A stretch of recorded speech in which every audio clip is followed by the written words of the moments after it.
بالله من الشيطان الرجيم بسم الله الرحمن الرحيم الحمد لله رب العالمين الصلاة والسلام والتحية والإكرام على الرسول الأنام خاتم النبيين رحمة للعالمين وعلى آله الطيبين الطاهرين الذين أذهب الله عنهم الرجس وطهرهم تطهيرا اللهم صل على محمد وآل محمد ولعنة الدائمة الباقية على أعدائهم ومنكر فضائلهم وغاصب حقوقهم أجمعين من يوم عداوتهم إلى قيام يوم الدين أما بعد عباد الله أوصيكم ونفسي بتقوى الله فإن التقوى خير الزاد وبها المعاد وتنفع يوم لا ينفع فيه مال ولا بنون إلا من أتى الله بقلب سليم وصلى الله على محمد وعلى آله الطيبين الطاهرين اللهم صل على محمد وآل محمد وعجل فرجهم আমার প্রিয় দর্শক ও শ্রোতাবৃন্দ আসসালামু আলাইকুম ওয়া রাহমাতুল্লাহি ওয়া বারাকাতুহু। আজ শাওয়াল মাসের 15 তারিখ। রওয়ায়াত হিসাবে এই মাসের 15 তারিখে এবং 25 তারিখে আমাদের ষষ্ঠম ইমামে জাফর সাদিক আলাইহিস সালামের শাহাদাতের উল্লেখ হয়েছে। সুতরাং আমি সর্বপ্রথম ইমাম জাফর সাদিক আলাইহিস সালামের শাহাদাত দিবস উপলক্ষে আপনাদের সকলকে আন্তরিক সহানুভূতি ও সম্বেদনা জানাই এবং আপনাদের সঙ্গে সঙ্গে যুগের ইমামের খেদমতে তাজিয়াত পেশ করতে চাই। আর ইমামে জাফর সাদিক আলাইহিস সালামকে শ্রদ্ধাঞ্জলি দেওয়ার জন্যে আমি সর্বপ্রথম ওনার সংক্ষিপ্ত জীবনী, তারপরে ওনার কিছু মূল্যবান বাণী আপনাদেরকে শোনাব। আমার মনে হয় ওনার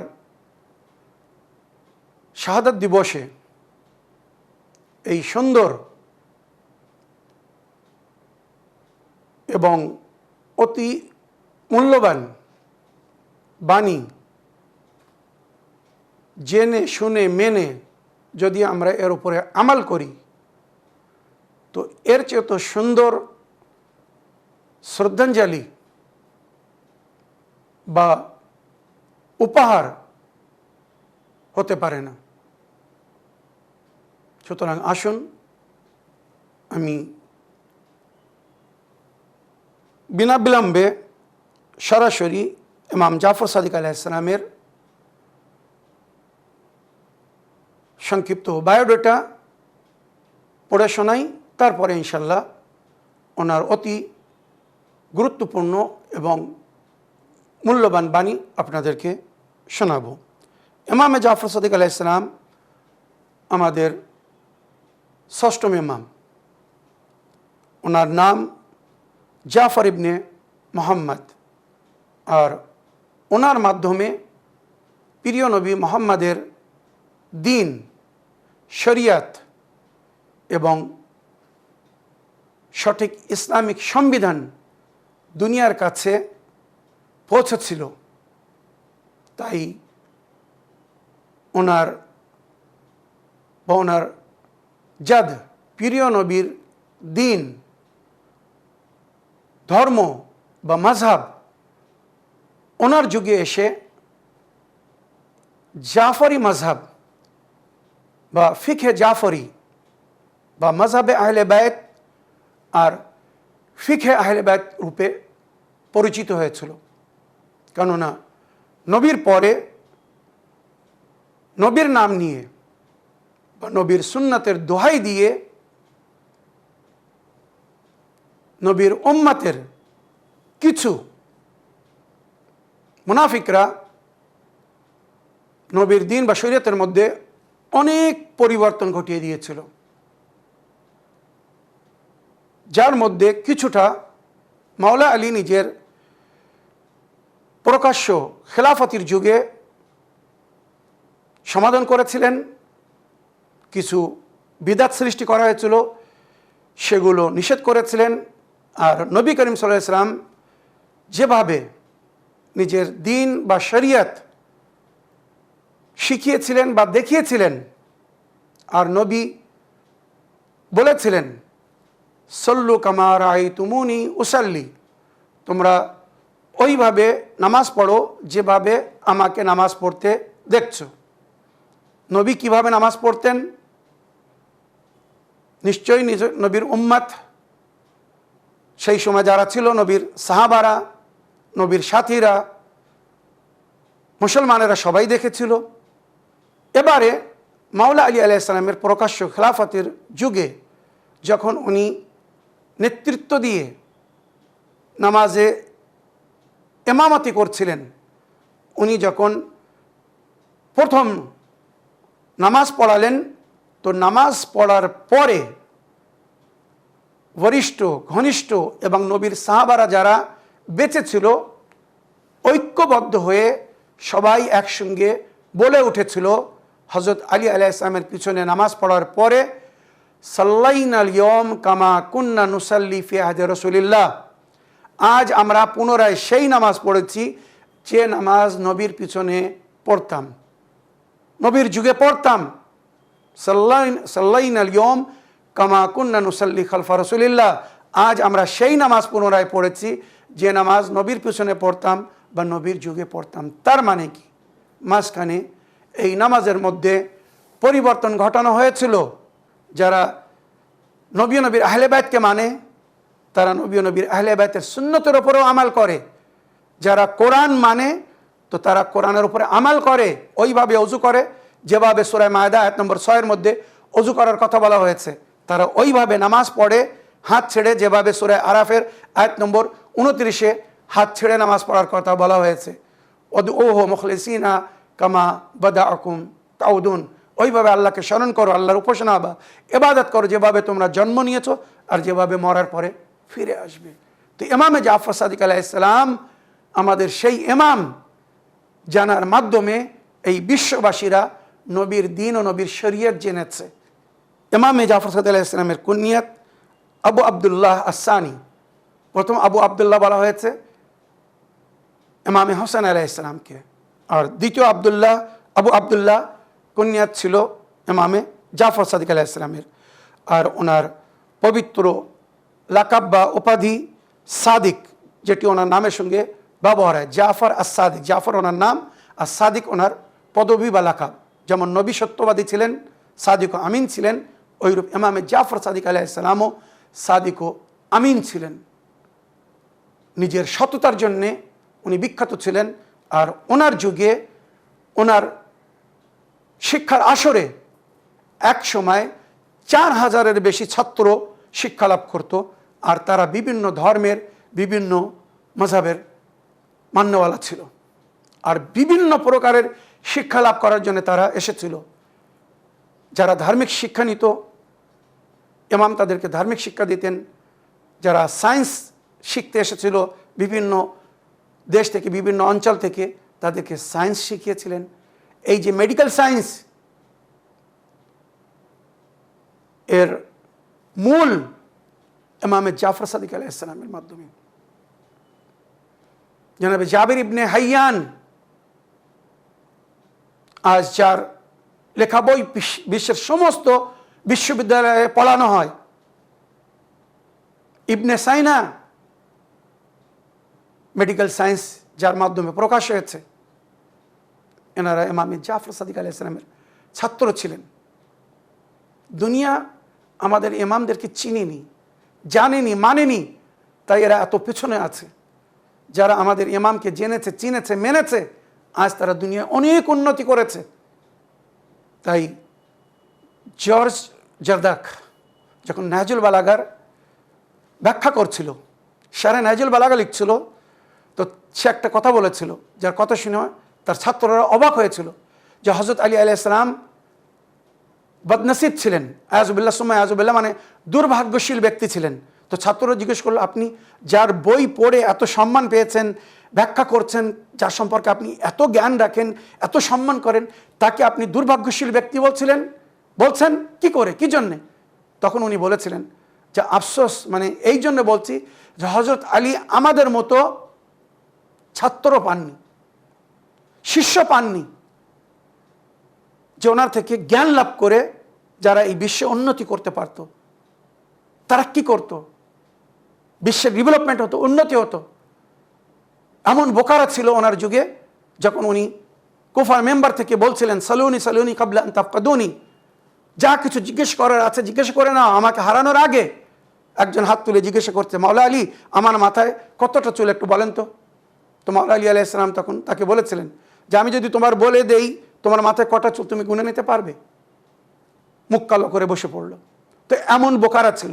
তাই উনি বললেন যে আফসোস, মাওলা আলী খুব দুর্ভাগ্যশীল ছিলেন। কিন্তু সবাই ছিল না, মাওলা আলীর অনেক সুন্দর সুন্দর সাহাবারা ছিলেন, যাদের মাধ্যমে মাওলা আলীর শিক্ষা, তালিমাত, জ্ঞান, এই নাহজুল বালাগা আজ আমাদের সামনে, যে নাহজুল বালাগা পড়ার পরে বিশ্বের জ্ঞানী গুণী ব্যক্তিরা বলতে বাধ্য হয়েছে, হয় এই ব্যক্তি নিজে এই দুনিয়াকে বানিয়েছিলেন, আর নইলে এই দুনিয়া ওনার চোখের সামনে বানানো হয়েছিল, উনি সেই সময় উপস্থিত ছিলেন। তাছাড়া দুনিয়ার সম্পর্কে এত গভীর তথ্য ব্যাখ্যা দেওয়ার ক্ষমতা কারোর নেই। তো সেই মাওলা আলীর সন্তান হচ্ছেন ইমামে জাফর সাদিক আলাইহিস সালাম, যার মাধ্যমে এই দুনিয়া সায়েন্স জেনেছে। উম্মাতে মুসলিমা এই ইমামদেরকে মানিনি বলে আজ এরা এত ব্যাকওয়ার্ড। তাছাড়া যদি এরা এই ইমামদেরকে ফলো করত, বিবি জাহরা এমনি বলেননি, কাদ জাআলাল্লাহু তাআতানা নিযামান লিল মিল্লাহ ওয়া ইমামাতানা আমানাম মিনাল ফুরকা। আল্লাহ আমাদের ইতাতকে, আমাদের অনুসরণকে, অনুগমনকে উম্মাতে মুসলিমার জন্য নিজামে হায়াত করেছেন, rule and system of life. যদি তোমরা সঠিকভাবে জীবনযাপন করতে চাও আমাদেরকে ফলো করো, মানে নবী ও নবীর আহলে বায়তকে, মাসুমিনদেরকে ফলো করো। ওয়া ইমামাতানা আমানাম মিনাল ফুরকা ও ফিরকা, আমাদের ইমামাতকে সমস্ত প্রকারের দলাদলি মতভেদ থেকে বাঁচার উপায় করেছেন আল্লাহ। 12 জন ইমামের মধ্যে কোনো বিষয়ে মতভেদ নেই, কিন্তু মুসলমানদের তৈরি করা, মানুষের তৈরি করা ইমামদের মধ্যে কত মতভেদ, তাদের মান্যকারীদের কাছে জিজ্ঞেস করে দেখুন, আমার বলার প্রয়োজন নেই।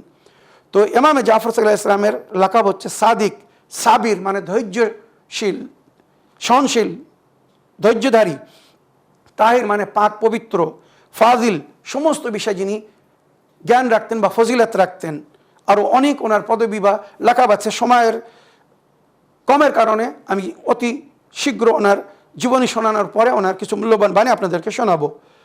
মনে রাখবেন, আজ এই বিশ্ববাসীরা যত শিক্ষা লাভ করেছে, যত জ্ঞান লাভ করেছে, ইমামে জাফর সাদিক আলাইহিস সালাম এবং ওনার পিতা ইমামে মোহাম্মদ বাকের আলাইহিস সালামের মাধ্যমে, দুই বাপ বেটার দেওয়া জ্ঞান বা শিক্ষার মাধ্যমে আজ বিশ্ব এত জ্ঞানী বা শিক্ষিত হয়েছে। ইমামে জাফর সাদিক আলাইহিস সালামের ইমামাতের পিরিয়ড ছিল 34 বছর। 114 হিজরিতে যখন ওনার পিতা ইমামে মোহাম্মদ বাকের আলাইহিস সালাম শহীদ হন, ওনাকে শহীদ করা হয়, তারপর থেকে 148 হিজরি পর্যন্ত উনি নিজের ইমামাতের দায়িত্ব বহন করেছিলেন বা পালন করেছিলেন, আর বিশ্ববাসীদেরকে নবীর দ্বীন ও শরিয়তের তালিম দিয়েছিলেন। ওনার শাহাদাত রওয়ায়াত হিসেবে আজকের দিন 15ই শাওয়াল 148 হিজরি, আবার রওয়ায়াতে 25 শাওয়াল মানে এই মাসের 25 তারিখও উল্লেখ হয়েছে। ওনার মাতফান মানে পবিত্র সমাধি বা কবরস্থান হচ্ছে মদিনার বিখ্যাত কবরস্থান জান্নাতুল বাকি, যেখানে ওনার কবর বা রওজা ছিল, যেটাকে ভেঙে মিসমার করে দেওয়া হয়েছে বর্তমান ওয়াহাবি, নাজদি, সালাফি আন্দোলনের মাধ্যমে। যখন থেকে এরা রাজত্বে এসেছে, নবীর দিন ও শরীয়তকে ছেড়ে এই সৌদিবাসীরা, ওয়াহাবিরা, নাজদি ও সালাফিরা যেখান থেকে মোহাম্মদ বিন আব্দুল ওয়াহাবের দিন ফলো করা শুরু করেছে, সেখান থেকে তারা নবী ও নবীর আহলে বাইতের সমস্ত নিশানি চিহ্নকে মুছে ফেলার পরিপূর্ণ চেষ্টা করেছে, যার প্রমাণ আহলে বাইতের সমস্ত রওজা বা কবরকে তারা ভেঙে দিয়েছিল। কেননা তারা দেখছিল এই সমস্ত পবিত্র সমাধি কবর থাকলে সবাই আহলে বাইতের দরজায় যাচ্ছে, আমাদের কাছে কেউ আসছে না। তো নবী করিম সাল্লাল্লাহু আলাইহি ওয়াসাল্লামের এই সন্তান ইমামে জাফর সাদিক আলাইহিস সালামের কবর ছিল জান্নাতুল বাকিতে। ইমামে হাসান, ইমামে জাইনুল আবদিন, ইমামে মোহাম্মদ বাকের ও ইমামে জাফর সাদিক আলাইহিস সালামের কবর, চারটে কবর পাশাপাশি, যেটাকে ভেঙে দুলস্বার করে দেওয়া হয়েছে। আল্লাহ লানাতুল্লাহি আলা যালিমিন সাইয়ালামুল লাযিনা যালামু আইয়া মুনকালিবিন ইয়ানকালিবুন। আমাদের ষষ্ঠম ইমাম ইমামে জাফর সাদিক আলাইহিস সালামের পিতা ছিলেন ইমামে মোহাম্মদ বাকের আলাইহিস সালাম। ওনার মা জননী ছিলেন উম্মে ফারওয়া, আর ওনার স্ত্রীর নাম হচ্ছে হামিদা বারবারিয়া, ইয়ামানের বাসিন্দা। আর ওনার সন্তানদের মধ্যে যে নামের উল্লেখ হয়েছে জনাবে ইসমাইল, ওনার বড় ছেলে, যিনি ওনার জীবনেই পরলোকগমন করেছিলেন, মারা গিয়েছিলেন, তাই উনি ইমাম হতে পারেননি। তা নইলে ধারাবাহিক হিসেবে উম্মাত জানে যে সমস্ত ইমামের বড় ছেলেরাই ইমাম হয়েছে আগে। তো উনি ওনার জীবনেই মারা গিয়েছিলেন বলে উনি ইমাম হতে পারেননি। আর তাছাড়া নবীর পেশিঙ্গই হিসাবে কোথাও ওনার নাম লেখা হয়নি। ইমামে জাফর সাদিক আলাইহিস সালামের পরে নবী যে ধারাবাহিক ইমামদের নাম বলে গেছেন, ইমামে মুসা কাদিম আলাইহিস সালামের নাম ছিল, কিন্তু আফসোস উম্মাতের কিছু অন্ধবিশ্বাসীরা সেটাকে মানতে রাজি না। সুতরাং তারা নিজেদের দলকে আলাদা করে নিয়েছে। ইমামে মোহাম্মদ বাকের আলাইহিস সালামের পরে ইমামে জাফর সাদিক আলাইহিস সালাম পর্যন্ত তারা ইমামদেরকে মেনেছে, তারপরে নিজেদের রাস্তা আলাদা করে নিয়েছে। আর বাকি ইমামদেরকে তারা অস্বীকার করেছে, অমান্য করেছে। যেখানে নবী বলেছেন, আমার এই প্রতিনিধি যে ইমামদের নাম আমি উল্লেখ করে যাচ্ছি, এর মধ্যে কোনো একজন ইমামকে যদি কেউ অস্বীকার করে, তার মানে সে আমাকে অস্বীকার করেছে, আমাকে অমান্য করেছে। ওইরূপ আবদুল্লাহ আল আফতাহ, ওনার ছেলের নাম উম্মে ফারওয়া, ওনার মেয়ের নাম ইমামে কাজিম। ওনার পরে যিনি আমাদের ইমাম, ওনার ছেলের নাম ইসহাক মোহাম্মদ দিবাজ। ইরানে গত 2 বছর আগে ওনার রজার উপরে আক্রমণ করা হয়েছিল, আপনারা জানেন। উনি বিখ্যাত ওখানে নিজের কেরামত বা মুজিজা হিসাবে। তো মোহাম্মদ দিবাজ বা আব্বাস, আলী, আসমা, ফাতেমা, এই সমস্ত ইমামের সন্তানদের নাম। আর ওনার টোটাল বয়স ছিল 65 বছর। এই হচ্ছে ইমামে জাফর সাদিক আলাইহিস সালামের সংক্ষিপ্ত জীবনী। এবারে আমি ওনার কিছু মূল্যবান বাণী আপনাদেরকে শোনাতে চাই। অনেক আশা ছিল ওনার 30টি কমাস কম মূল্যবান বাণী আপনাদেরকে শোনাবো, যার মধ্যে অতি সুন্দর শিক্ষা দেওয়া হয়েছে, কিন্তু সময়ের অভাবে দেখি আমি যতটুকু সম্ভব হচ্ছে আজকে শোনাচ্ছি। যদি কিছু রয়ে যায় তো আশা করি আগামী কোনো এপিসোডে আপনাদের প্রশ্নের উত্তর দেওয়ার আগে ইমামে জাফর সাদিক আলাইহিস সালাম বলেছেন, কিছু ব্যক্তিদের দোয়া আল্লাহ কখনো কবুল করেন না, বা কিছু দোয়া আল্লাহ কখনো কবুল করেন না। কাদের দোয়া আর কি দোয়া আল্লাহ কবুল করেন না, এটা আমি কোনো এপিসোডে আপনাদের প্রশ্ন উত্তর দেওয়ার আগে শোনাবো। যদি আমি ভুলে যাই তো আপনারা প্রশ্ন করে আমাকে স্মরণ করিয়ে দিবেন। যেমন সাহেব ইমামে জাফর সাদিক আলাইহিস সালাম কাদের জন্য বলেছেন যে এদের দোয়া কখনো কবুল হবে না বা কবুল হয় না, বা কি এমন দোয়া যেটা কবুল হয় না, আমি ইনশাল্লাহ আপনাদেরকে শোনাবো। তবে তার আগে ইমামে জাফর সাদিক আলাইহিস সালামের কিছু মূল্যবান বাণী আমি এখন আপনাদেরকে পড়ে শোনাচ্ছি। इमाम जाफर अलैहिस्सलाम बोलते हैं, मैं हरगिज़ इस अमर को दोस्त नहीं रखता और पसंद नहीं करता हूँ कि सितमगरों की मनफात के लिए एक गिरह खोलूँ या कोई गिरह बांधूँ या कलम को तर करूँ। तमाम सितमगर और उनके आवान व मददगार क़यामत के दिन अज़ाब इलाही में मुब्तला होंगे, यहाँ तक कि खुदावंद आलम तमाम बंदों के दरमियान फ़ैसले से फारिग हो। इमाम जाफर अलैहिस्सलाम बोलते हैं, আমি এমন কোনো কাজ করাকে পছন্দ করি না যার মাধ্যমে জালিম বা অত্যাচারীরা কোনো প্রকারের লাভবান হবে, মানে চুল পরিমাণে আমি কোনো জালিম বা অত্যাচারীর সহযোগিতা করতে চাই না। একটি গিরো বেঁধে বা একটি গিরো খুলে বা কলমকে তরল করে, আগেকার যুগে আপনারা জানেন কাঠের কলম ভিজিয়ে ভিজিয়ে, কালিতে ভিজিয়ে ভিজিয়ে লেখা হতো। তাই ইমাম বলছেন আমি তাদের সম্পর্কে একটি শব্দ লিখতে চাই না। জালিমদের পক্ষে, জালিমদের যদি সহযোগিতা হয়, মদদ হয় আমার কোনো কার্যের মাধ্যমে, একটি গেরো খুললে যদি তাদের মদদ হয়, বা একটি গেরো বাঁধলে যদি তাদের মদদ হয়, বা একটা অক্ষর লিখলে যদি তাদের মদদ হয়, তো আমি এমন কাজ করা পছন্দ করি না যার মাধ্যমে জালিমের বা অত্যাচারীদের মদদ হবে, সহযোগিতা হবে। চিন্তা করুন ইমাম কি বলছেন, সমস্ত জালিম অত্যাচারীদের মদদগার বা তাদের সহকর্মীদের আল্লাহ ততক্ষণ পর্যন্ত আযাবে মুবতলা করে রাখবেন, জাহান্নামে পড়ে যাবে। এটা কিন্তু জাহান্নামে যাওয়ার আগের কথা বলছেন ইমাম। যখন আল্লাহর বিচার হবে, পুরো বিশ্বের আল্লাহ সমস্ত বান্দাদের বিচার হবে, সেই সময় আল্লাহ জালিমের সহকর্মী বা সহকারীদের, সাহায্যকারীদেরকে আল্লাহ আযাবে মুবতলা করে রাখবে, যতক্ষণ না তার সিদ্ধান্ত বা বিচার অন্য বান্দাদের সম্পর্কে, অন্য মখলুকাত বা সৃষ্টি সম্পর্কে পরিপূর্ণ না হয়ে যাচ্ছে। তারপরে সর্বশেষে এদের সম্পর্কে আল্লাহ বিচার দিবেন আর এদেরকে জাহান্নামে বা জাহান্নামের কঠোর শাস্তিতে নিক্ষেপ করার জন্য হুকুম দিবেন। জালিমদের জন্য আল্লাহ ডবল সাজা রেখেছেন ইহকালে এবং পরকালে। এটা সমস্ত জায়গায় উল্লেখ হয়েছে কোরআনের মধ্যে এবং হাদিসের মধ্যে। তাই জুলুম করবেন না বা জালিমদের সাথ দিবেন না।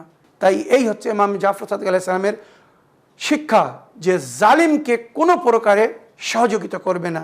যদি জালিমের সহযোগিতা করো তো তুমিও জালিমের অন্তর্ভুক্ত হবে, আর ইহকালে এবং পরকালে সাজা পাবে। সকলের বিচারের পরে আল্লাহ এই জালিম বা জালিমের সহকর্মীদেরকে জাহান্নামে নিক্ষেপ করবে। আলহামদুলিল্লাহ, আল্লাহ আমাদেরকে জাফরি করেছেন, ফিকে জাফরি বা ফিকে আহলে বায়তের ফলোয়ার্স বা মান্যকারী করেছেন। আজ আমরা দুনিয়ায় মজলুম বিখ্যাত জালিম বা জালিমের সহকর্মী রূপে, জালিমের মদদগার রূপে আমাদের পরিচয় নয়। আল্লাহ আমাদের এই পরিচয়কে বাকি রাখুন। आगे इमाम बोलছেন हक के साथ रास्ते पर चलने के लिए सब्र का सेवा इख्तियार करो। हक বা সৎ পথে চলার জন্য ধৈর্য ধারণ করতে হবে, ধৈর্য ধরতে হবে। যারা ধৈর্য ধারণ করতে পারবে না তারা কখনো ন্যায়পরায়ণ বা হক পথের প্রতীক হতে পারবে না। হকের পথে চলতে গেলে, সত্যের পথে চলতে গেলে অনেক কষ্ট সইতে হবে, অনেক যন্ত্রণা, দুঃখ কষ্ট সইতে হবে, তারপরে হকের পথের প্রতীক হতে পারবে, যেটা দুনিয়ায় আমাদের পরিচয়। জুলুম ফৌরি আযাব কা বাইস হয়। জালিম এবং জুলুম অতি শীঘ্র আযাবের কারণ। জালিমরা অতি শীঘ্র আল্লাহর আযাবের প্রাপ্য হয় বা হবে। इल्म हासिल करो ताकि लोग तुम्हें पहचाने और उस पर अमल करो कि तुम्हारा शुमार उलमा में हो।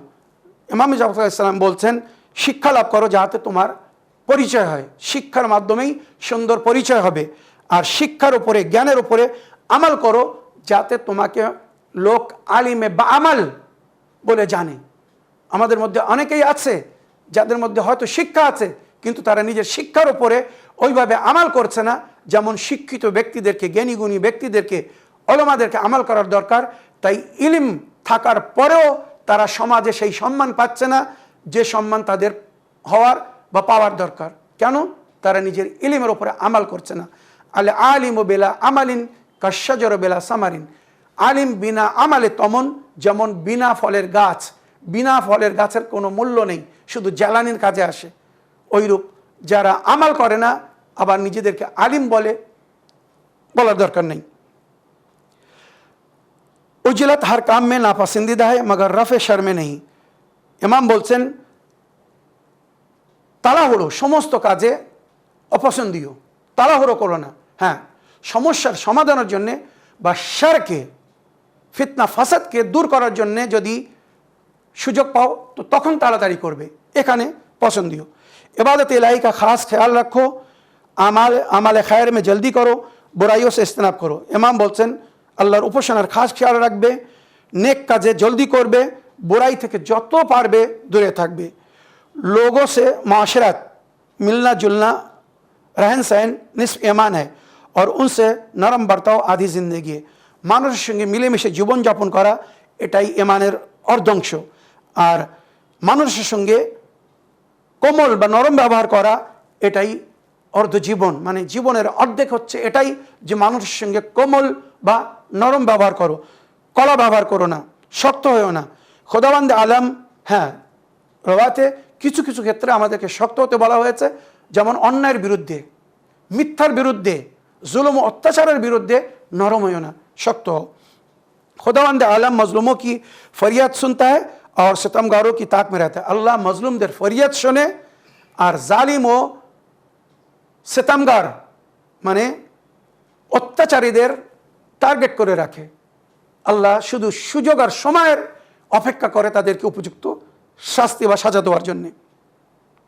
हमेशा लोगों से सच बोलो ताकि सच सुनो, सच्चाई तलवार से भी ज़्यादा तेज़ है। सब समय মানুষের সঙ্গে সত্য কথা বলবা যাতে সত্য শোনো আর সত্য তলোয়ারের চেয়ে তো বেশি ধারী হয়, মানে সত্যের প্রভাব বেশি হয়। अक्लमंद वो है जिसका किरदार उसकी गुफ्तार की तस्दीक करे। বুদ্ধিজীবী সেই ব্যক্তি যার ব্যবহার, চরিত্র, কার্য তার কথার প্রমাণ করে। শুধু মুখে বড় বড় কথা বলে না, কর্মের মাধ্যমে তার প্রমাণ করে। বুদ্ধিজীবী কাজের মাধ্যমে নিজের প্রমাণ দেয় যে আমি সত্যবাদী না মিথ্যাবাদী, আমি ভালো না মন্দ। শুধু কথায় না, বড় বড় ভালো ভালো কথা অনেকেই বলে, কিন্তু কার্যক্ষেত্রে যখন আমরা তাদেরকে দেখি জিরো বাটা সন্নাটা। और लोगों से नेकी का बर्ताव करो, মানুষের সঙ্গে সব সময় সৎ ব্যবহার করো, ভালো ব্যবহার করো। जो खुद सताई करता है अपने को खार करता है। নিজের প্রশংসা করার মানে নিজেকে লজ্জিত করা। বুদ্ধিজীবীর জন্য ইশারা যথেষ্ট। इंसान अपनी जबान के नीचे पोशीदा है, जब बात करता है तो पहचाना जाता है। মানুষ নিজের জিহ্বায় নিজে লুকিত, যখন কথা বলে তখন তার পরিচয় হয়। ভালো বললে তার ভালো পরিচয় হয়, মন্দ বললে তার মন্দ পরিচয় হয়। তাই অনেক সময় বাসে ঘাটে লেখা থাকে, জানেন যে আপনার ব্যবহার আপনার পরিচয়। আপনি যেভাবে ব্যবহার করবেন, যেভাবে কথাবার্তা বলবেন, এইভাবে বিশ্ব আপনাকে জানবে, চিনবে। অচেনারা আপনাকে চিনবে আপনার ব্যবহারের মাধ্যমে, আপনার কথাবার্তার মাধ্যমে। যদি ভালো ব্যবহার করেন, ভালো কথা বলেন, তারা ভাববে একজন ভালো মানুষ। যদি দুর্ব্যবহার করেন, কথা ভালো না হয়, মানুষ আপনাকে ভুল বুঝবে বা খারাপ বলবে। अव्वल वक्त नमाज अदा करो, अपने दीन के सुतून को मजबूत करो। अव्वल वक्त नमाज पढ़ो, নিজের দিনের স্তম্ভকে মজবুত করো। गुस्सा हर बुराई का पेश खैमा है, রাগ সমস্ত অন্যায় বা বুরাইয়ের ভূমিকা।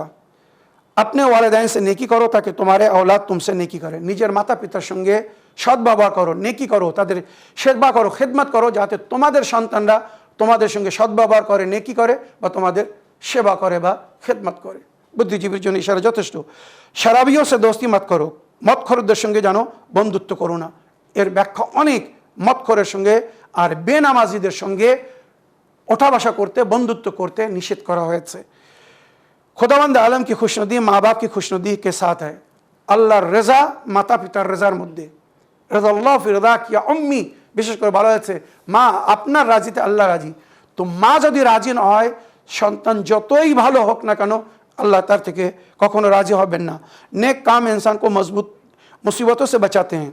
ভালো কাজ মানুষকে মুসিবত থেকে রক্ষা করে। जिस तरह ज़्यादा पानी पीने से सब्ज़ा पजमुर्दा हो जाता है, उसी तरह ज़्यादा खाने से दिल मुर्दा हो जाता है। যেমন অধিক পানি ফসলকে নষ্ট করে, ওইরূপ অধিক খাদ্য মানে প্রয়োজনের বেশি খাওয়া মানুষের দিলকে কঠোর করে বা মুর্দা করে দেয়।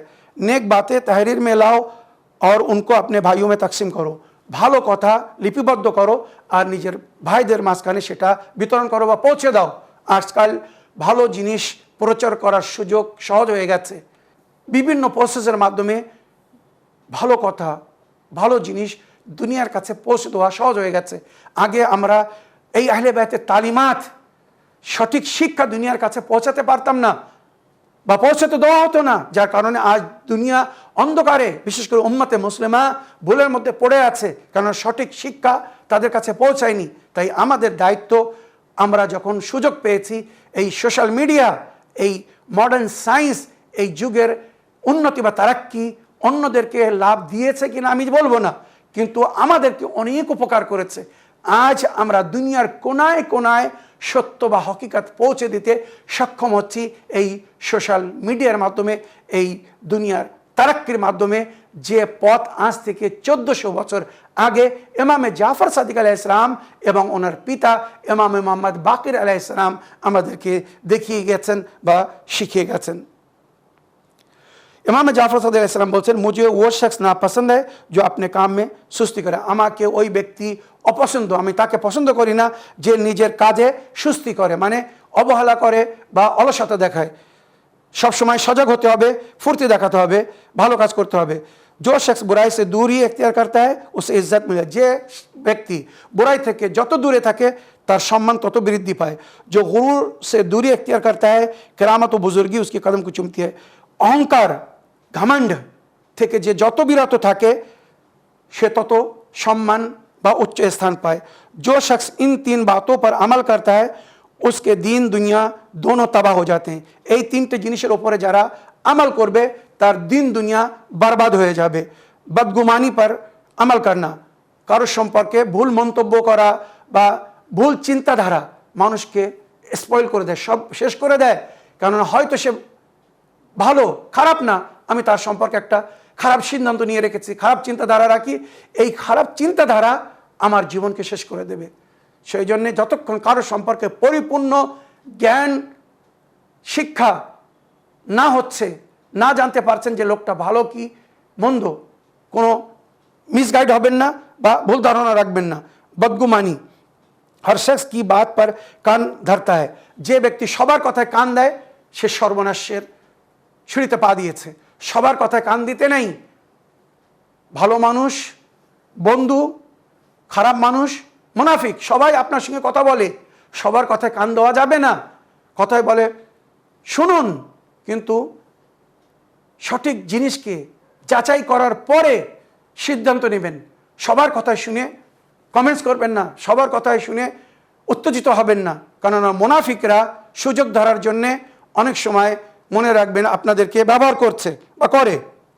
তাই ইমাম বলছেন সবার কথায় যেন কান দিও না। আপনি এখতিয়ারাত, তৃতীয় ব্যক্তি সর্বনাশ কার জন্যে বা যার দিন দুনিয়া তাবাহ ও বরবাদ হয়ে যাবে, আপনি এখতিয়ারাত আপনি बीवी के हाथ में दे दे। যে ব্যক্তি নিজের সমস্ত অধিকার নিজের স্ত্রীর হাতে সমর্পণ করে দেয়, তুমি যেটা বলবা সেটাই করব, তুমি যেটা বলবা সেটাই হবে না, সিদ্ধান্ত নিজের কাছে রাখুন। স্ত্রীর সম্মান করুন, স্ত্রীর হক বা তার অধিকার তাকে দিন, তবে নিজের সমস্ত অধিকার তাকে সমর্পণ করবেন না। এছাড়া আরও অনেক সুন্দর মূল্যবান কথা ছিল যেগুলো এখন হয়তো সময়ের অভাবে বলতে পারছে না। আর দুটোকে থেকে 3টি কথা বলবো, বাকি কথা ইনশাআল্লাহ আগামী কোনো এপিসোডের আগে আপনাদেরকে শোনাবো। जिन कामों के लिए बाद में माजरत करना पड़े उनसे परहेज करो। যার জন্য পরে দুঃখ প্রকাশ করতে হবে এমন কথা বলো না, বিরত থাকো। अगर कोई तुम पर एहसान करे तो उसके एहसान को चुकाओ, और अगर ये नहीं कर सकते तो उसके लिए दुआ करो। যদি কেউ তোমার উপকার করে তো তুমিও তার সঙ্গে উপকার করো, তার উপরে উপকার করো, আর যদি সেটা না করতে পারো তো কমস কম তার জন্য দোয়া করো। खुदावंद आलम उस शख्स पर रहमत करे जो इल्म को जिंदा रखे। আল্লাহ তার উপরে রহম বর্ষণ করবে যে জ্ঞান বা শিক্ষাকে জীবিত রাখবে। মানে জীবিত কিভাবে? নিজেও শিখবে, জানবে, আমল করবে, সেগুলো আবার অন্যদেরকেও বলবে। তাই অনুরোধ আপনারা এই মূল্যবান কথাগুলো যেগুলো আপনাদেরকে আমি শুনিয়েছি বা শোনাচ্ছি, নিজেরাও শুনে বুঝে এর উপরে আমল করুন, এগুলো অন্যদেরকে বলুন। এবং শেষ 2টি কথা বা 3টি কথা হচ্ছে, খামোশি সে বেহতার কোই চিজ নেই হ্যাঁ। যত চুপ থাকবেন ততই মঙ্গল। মেদা तमाम बीमारियों का खजाना है और परहेज हर इलाज का पेश खैमा है। এই পাকস্থলী, পেট সমস্ত বিমারির খাজানা। মানে ভালো খেলে তাও হয়তো অসুস্থ হতে পারেন যদি অধিক খান, প্রয়োজনের বেশি। তাই অল্প খান, ভালো খান, আর পরহেজ করুন। যত পরহেজ করবেন ওষুধের প্রয়োজন কম হবে। আরও অনেক মূল্যবান কথা ছিল, কিন্তু দুঃখের বিষয়ে আজ সময়ের অভাবে আমি সেগুলো বলতে পারছি না। তবে কাদের দোয়া কবুল হবে আর কাদের দোয়া কবুল হবে না এ বিষয়ে অবশ্যই প্রশ্ন রেখে আমাকে স্মরণ করিয়ে দিবেন। আর যদি আমার স্মরণে থাকে তো ইনশাল্লাহ আগামী যে কোনো এপিসোডে আপনাদের প্রশ্নের উত্তর দেওয়ার আগে আমি ওই 5টি দোয়া বা 5 জনের কি 6 জনের উল্লেখ করব ইমাম যাদের সম্পর্কে বলেছেন যে এদের দোয়া বা এদের এই দোয়া কখনো আল্লাহ কবুল করেন না বা কবুল করবেন না। এই বলে আমার আজকের বক্তব্য এখানে শেষ করলাম। ওয়া আখিরু দাওয়ানা আলহামদুলিল্লাহি রাব্বিল আলামিন। তবে শেষ করার আগে ইমামে জাফর সাদিক আলাইহিস সালামের কাতিল মনসুরে দাওয়ানকের উপরে লানত, বানু উমাইয়া ও বানু আব্বাসের উপরে আল্লাহর লানত এবং এই যুগের সমস্ত জালিম ও জালিমের সহকারীদের উপরে আল্লাহর লানত ও অভিশাপ। এই বলে আমার আজকের বক্তব্য এখানে শেষ করলাম। ওয়া আখিরু দাওয়ানা আলহামদুলিল্লাহি রাব্বিল আলামিন। ওয়াসসালামু আলাইকুম ওয়া রাহমাতুল্লাহি ওয়া বারাকাতুহু।